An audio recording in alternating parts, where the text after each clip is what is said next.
So just a little bit about myself. So I'm the Modern Slavery Coordinator for Thames Valley Police.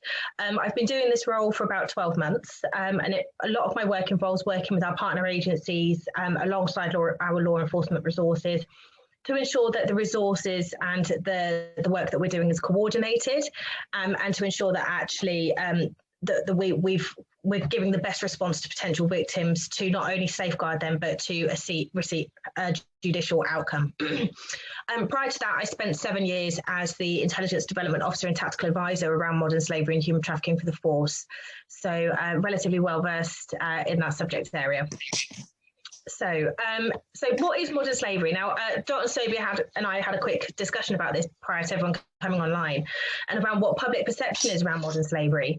Now, it's very easy to think that modern slavery isn't on our doorstep, or we have this view of what modern slavery is, which is people captured within houses or working in fields, or certainly a very historic view of when William Wilberforce was looking at the issue, where we had things like ships coming across and things. But the definition of modern slavery, according to the National Crime Agency, is to hold a person in a position of slavery, servitude, or compulsory labour, or facilitating their travel with the intention of exploiting them soon after. So just to talk about how we tackle modern slavery in the UK, modern slavery is an umbrella term because we have the Modern Slavery Act, and there's different types of offences that fall under that umbrella of modern slavery. So we do have that traditional thing of modern slavery of people in houses. It does happen where we do see people locked away, but we also have different variations that we tackle within the UK. So here we go. Can everybody see that okay? So we have 4 different key areas of modern slavery, and then there are 17 subcategories to that. So quite a big area of modern slavery we talk about. So I'm going to go through these 4 areas. So the first one up there in green is criminal exploitation. Now, this comes in different forms, but we see it primarily through the media that people are hearing more about it around things such as county drug lines and drug exploitation. This has become a massive issue in the UK in the last 3-4 years, I would say. Previously, we were looking around drug dealing as criminal, but actually we changed our perception around the activity and looked at those that could have been committing offences under duress, so therefore being criminally exploited. It's much like the way that we change our processes around child sexual exploitation, such as the Operation Bullfinch investigation in Oxford a few years ago. Previously, we dealt with it in one way, changed our perception, and actually we identified a large number of victims. So county drug lines does take up a huge amount of our work, because actually the more we talk about it, the more we find it. But we also have things such as forced street crime, maybe things like picking pockets or just street robberies. Cannabis cultivations, where we are identifying factories in properties, and then there are victims that are locked within those properties that are being forced to be the gardener of that criminal exploit. We have cuckooing. Cuckooing is a practice where an organised crime group or a drug line will take over a vulnerable person's property with the aim of either exploiting them or utilising their property to deal drugs from. It is massively linked in with county drug lines, and it is a huge safeguarding area for us that we have to look at, not only stopping those criminal gangs in doing that, but also identifying those that are vulnerable to it and putting in prevention work in place. And then we've got drugs and county lines and financial exploitation, so where people are taken advantage of for financial gain. So these could be scams, or it could be that somebody is vulnerable and then somebody identifies them. It could be an elderly person and then they are financially exploited. Moving on to a subject that I think is incredibly important, and that's because there is a lack of awareness and intelligence around it, which is domestic servitude. Now, when we train officers, we talk about domestic violence a lot, and our response to domestic violence is very good. But actually, if you compare the mannerisms and the vulnerabilities of a domestic violence victim to a modern slavery victim, they are very similar. And actually, the patterns are very similar in grooming and coercion. So domestic servitude is where somebody can be exploited by someone who is not related. So it could be that they might be brought into the UK to work in a property as domestic staff, an au pair. They may not have their own space, so they might be sleeping in the kitchen or a shed, which we have had previously. It could be that they are have been told that they are here on a working visa, and that if they choose to leave their employment, they'll be deported back home. And the fear of that means that that makes them vulnerable to exploitation by their employers. And we have had cases in the UK where the employer has physically abused their workers, sexually abused them, refused payment, refused to let them out of their home. Now, these are the people that are very, very hard for us to engage with, in the case that, firstly, they don't know that their rights within the UK, they don't understand the visa from which they're in the UK, so the working visa. If you wanted to leave your employment, you can do so, and you can look to seek employment in that, as long as it is in that same field. But they're not told that, which means that they're vulnerable to the exploitation. It could be exploited by family or extended family and or partner. Now, we've had cases of this, which may be something you've discussed previously on some of your groups, with arranged marriages and forced marriages. So obviously we have a good understanding of what is legal and what is not legal in relation to those marriages. And it could be that it started out as an arranged marriage. One part of the agreement, so the wife, for example, might have been told that when she comes to the UK, she'll be given her own home, she'll be able to go to work, she'll be able to be a part of the community and things like that. And on arrival into the UK, we've had a case, I think it was in Birmingham, where on arrival into the UK, she found that she was living with her husband and his family, that her husband actually had severe mental difficulties, but she hadn't been told this prior to the marriage taking place. She was forced to do cooking and cleaning. She wasn't allowed to leave home. She was sexually abused by her father-in-law. Now, previously, we would deal with things such as the cultural issues around that and the domestic abuse. But they're looking at it now, we could actually look at it as domestic servitude. And the reason being is that she was recruited as a part of the arranged marriage. And whether we call it an arranged marriage by this point would be up to argument, because it's not to what she agreed. She was coerced or threatened, or she was deceived into taking part in that arranged marriage, because again, what the things that she and her family were promised didn't actually happen, and that those things happened so that she could be exploited within a domestic setting. So we're changing our views around that to ensure that we are safeguarding people correctly around that, and that actually we're not just disregarding it potentially as something else. And it gives us the opportunity to not only remove somebody from the area of risk, but also to use the judicial system in the right way. In yellow, you'll see we've got sexual exploitation. So sexual exploitation takes many, many forms. The one that Oxford has very obviously been in the news for is child sexual exploitation through Operation Bullfinch, where gangs were grooming young girls with drugs and alcohol and then moving them around to be sexually exploited within other gangs. But sexual exploitation can also take place with sex workers, where there is forced sex work and in some case consensual sex work.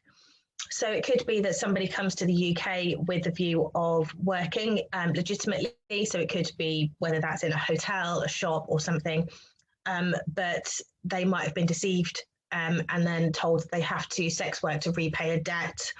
Or it could be that, and this is something that we call the lover boy tactic, is where they're in a relationship with somebody who will deceive and sell them effectively a dream of a life. So along the lines of, if you come with me to the UK, we'll have this lovely life together, we'll have a lovely house, we'll start a family. And then on arrival into the UK, they could be told something along the lines of, well, somebody paid for us to come here, so I just need you to sleep with him to repay that debt. And using emotional ties, such as things like, if you love me, you'll do it. And using the coercion in that way. And eventually threats of violence will be introduced to that victim. Now, we do a lot of work with sex workers in the Thames Valley area, firstly, because we want to ensure that that is an area of work that is protected because they are vulnerable to crime. But we also want to ensure that actually we're not missing opportunities to intervene where somebody has been exploited. So the way that we do that is when we do visits to these properties, we will take charities such as Victims First Specialist Service with us, where they can engage with sex workers, ensure that actually they're working and they're consenting to do so and that they're safe. And that's just to make sure that we don't miss any opportunities to remove somebody from an area of risk. Okay, so the last one on there is forced labour. Now, this comes in different types, as you can see there. Construction, I mean, if you drive through any town at the moment, you'll probably see a new build group of houses being built. And that means that there's construction workers there who potentially might be being exploited in the way that they might just be being driven around to work every day, but not being paid, and that there's gangs that manage that. Agriculture, food processing, those could be things such as fruit farms or factories, food processing factories. One thing we did see during the pandemic is that when places such as car washes were closed, where the victims were being exploited, the bosses were putting them into food distribution centres such as Tesco's or Asda.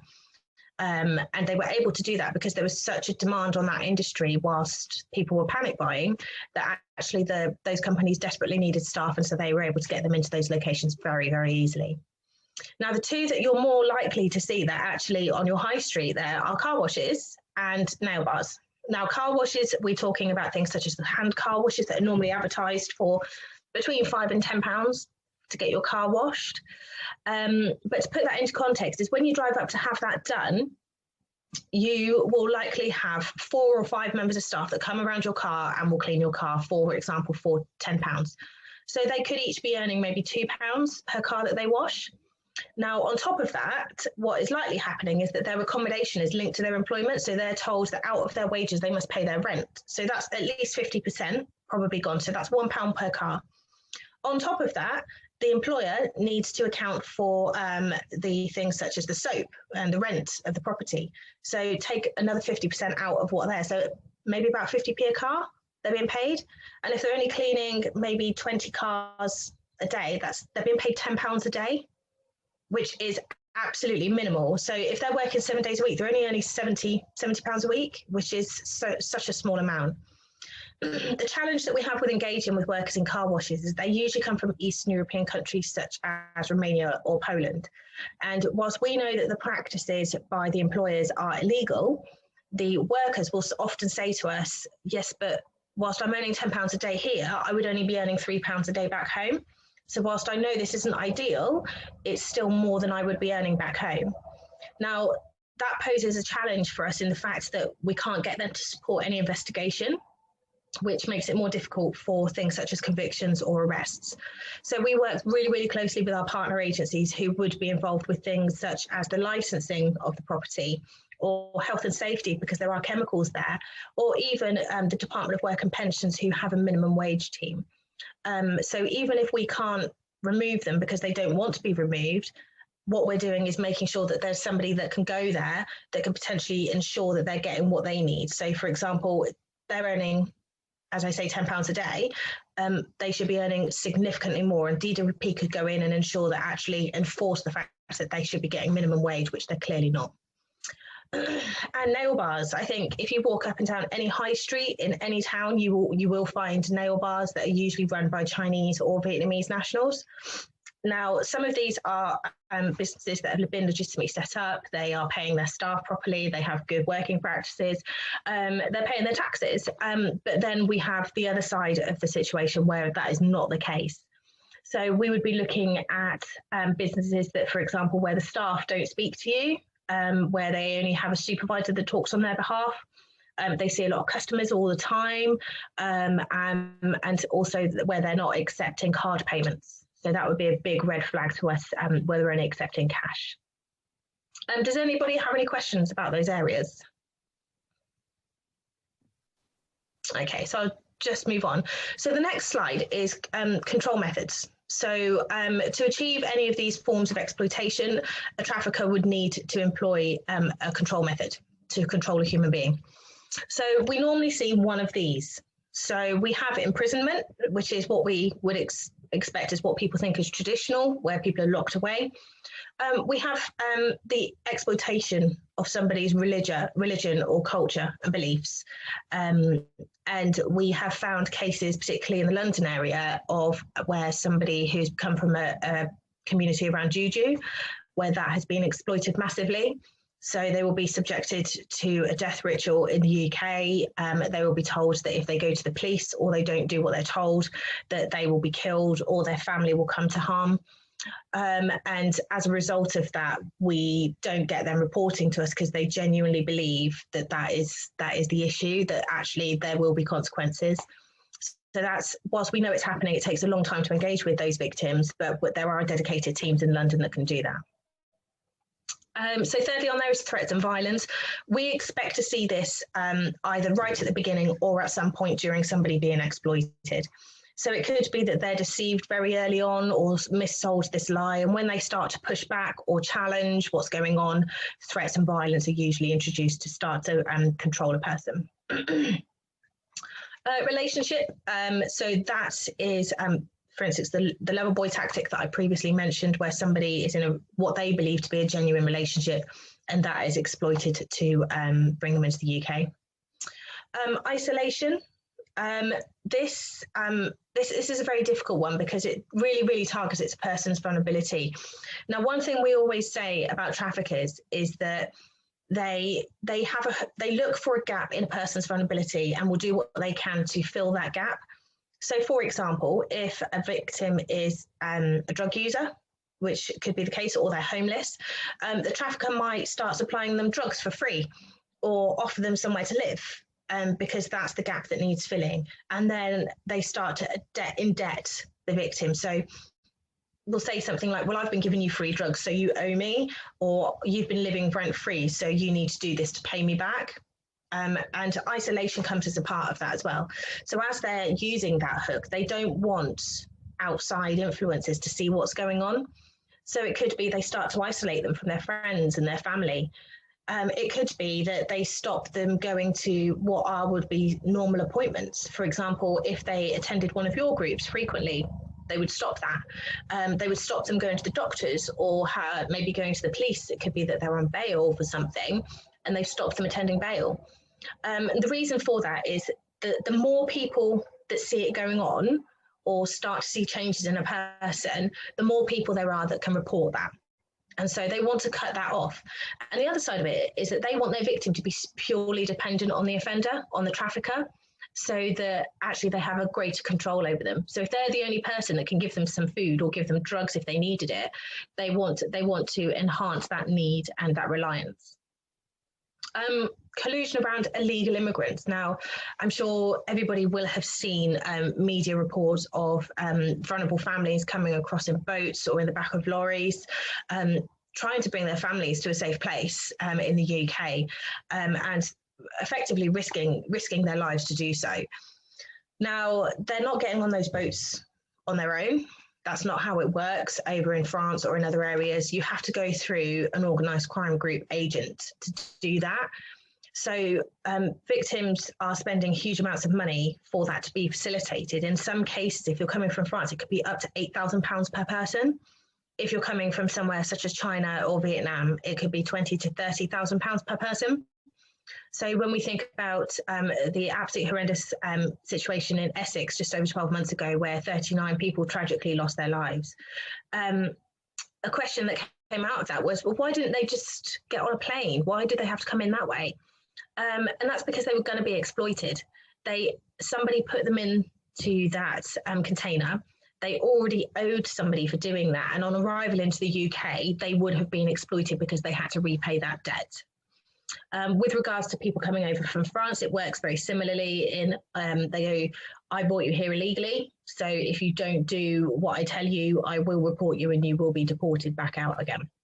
So that's how we see organised crime groups using illegal immigration and the crisis around it to not only manipulate but exploit vulnerable people. Debt bondage, again, is a very common way for the coercion to take place. If we put it into context with county lines, we will see a relationship grow between the victim and the offender. So again, it could be that the offender has filled that gap of, oh, you've got nobody at home, why don't you come and hang out with us?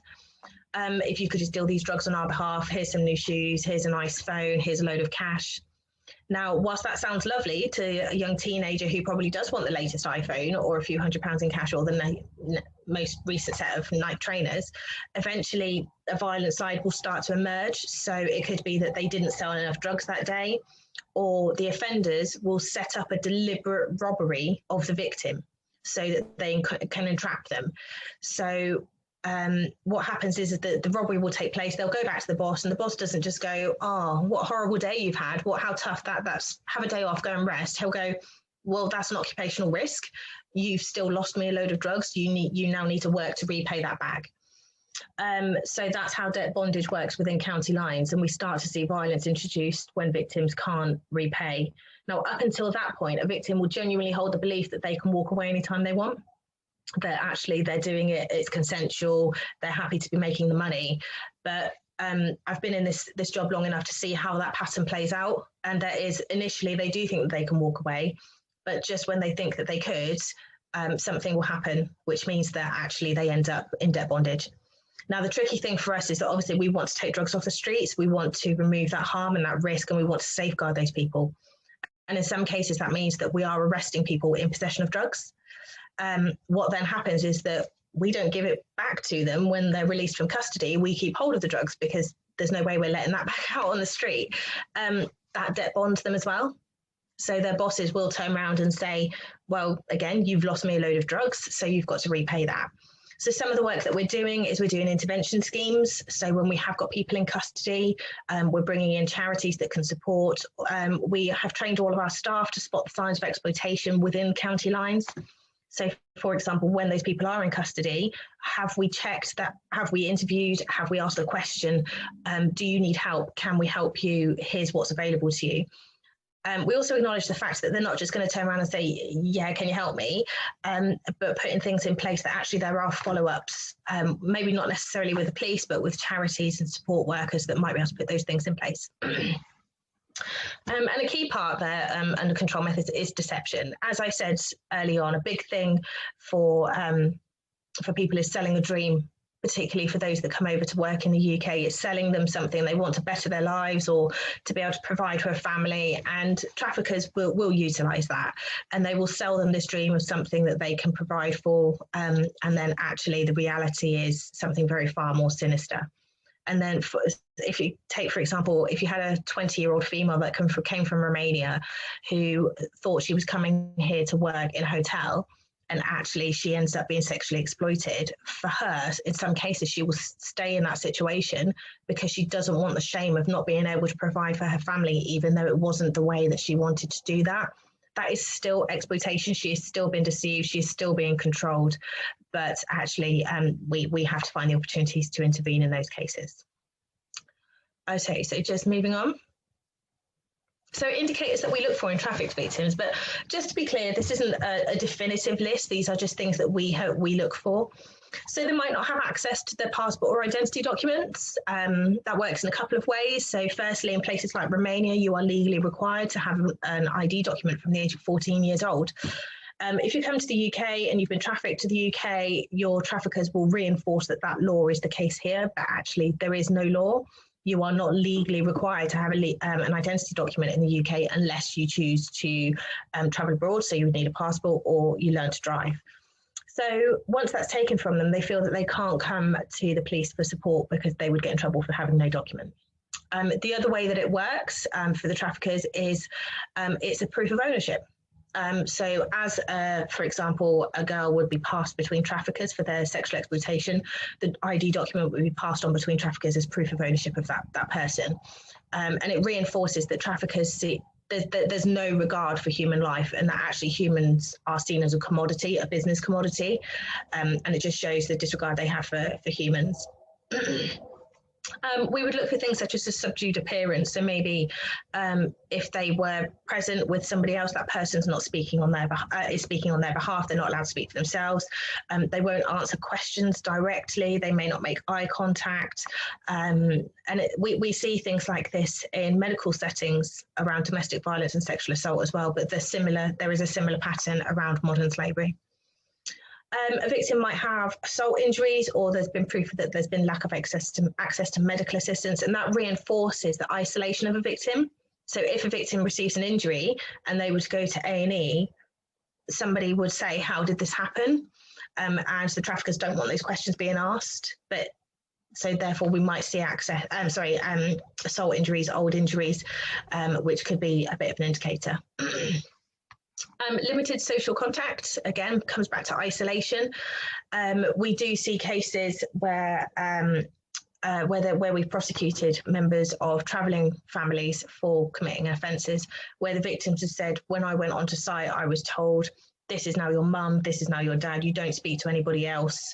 And so everything you do is for this family. And so they're reducing the social contact there for the victim, again, to reduce who sees that offending taking place.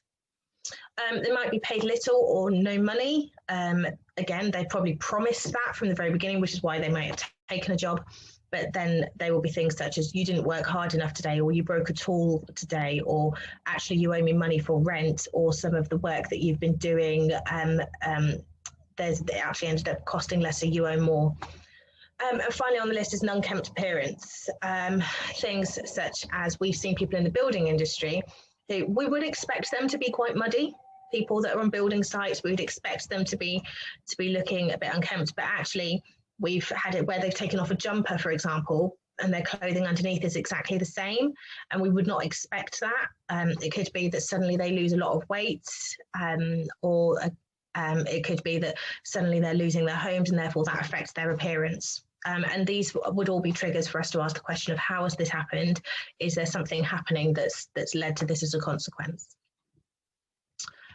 Okay, so how can you help? So something that's really, really important for us as a law enforcement agency is the public, because we cannot see everything. So we rely heavily on the public to report things to us. So that could be through our 101 or 999 lines. But also something that's important to us is intelligence. Now, intelligence can be a tricky thing. We've worked with partner agencies that don't understand intelligence. And people, it might be easy for them to go, well, it doesn't seem that big a deal, so I'm not going to report that. But actually, so to put it into an example, say, for example, we're looking at a group of people that are being approached at a homeless shelter. We know that they're being approached by somebody in a blue van, but we can't find out who it is. Now, Joe Bloggs might go, oh, that blue van with this registration number keeps driving down there quite a lot. Doesn't seem important. I'm not going to report it. But actually, if they'd have provided that registration number, that filled a gap of something that we were looking for. It builds that intelligence, which means we can then say, okay, so now we can find out who drives that van. We can see where they're going. We can go and visit them, and we can look at to stop them when we see it, to find out what's going on. So reporting that sort of thing is really, really vital where you do have those concerns. So you can report into the police. You can report into Crime Stoppers, which is an anonymous service. They have 100% record of anonymity. The only time they will ever break anonymity is if there is an immediate fear for welfare for somebody, and that is to prevent a loss of life. The Salvation Army have the Victims Care Contract under the Home Office, so they do a huge amount of work around the safeguarding of victims of modern slavery. They work really closely with the National Referral Mechanism in the ongoing and long-term support of victims. But you can contact them directly, not only for advice, but also to report concerns. And then down in the bottom right-hand corner, you can see the Modern Slavery Helpline. So this is managed by the charity Unseen. And again, it can be that you provide information anonymously, or you can provide your details for them to make a follow-up call. All of those have options online if people would feel more comfortable. Unseen actually have an app that you can download, which is free. So not only can you look for signs of modern slavery through that app, but you can actually report your concerns as well. So if people didn't want to directly make contact, it can be done that way. That brings me to the end. So just get rid of that. So does anybody have any questions around? I've kind of given a very whistle-stop tour, but I just wanted to highlight the areas that the messages that we wanted to get out to people. Thank you, Victoria. There was a lot to take in there. Yeah, sorry, it is, and we don't apologise, but it was really well explained. Thank you. Oh, good. Okay. Does anybody have any questions?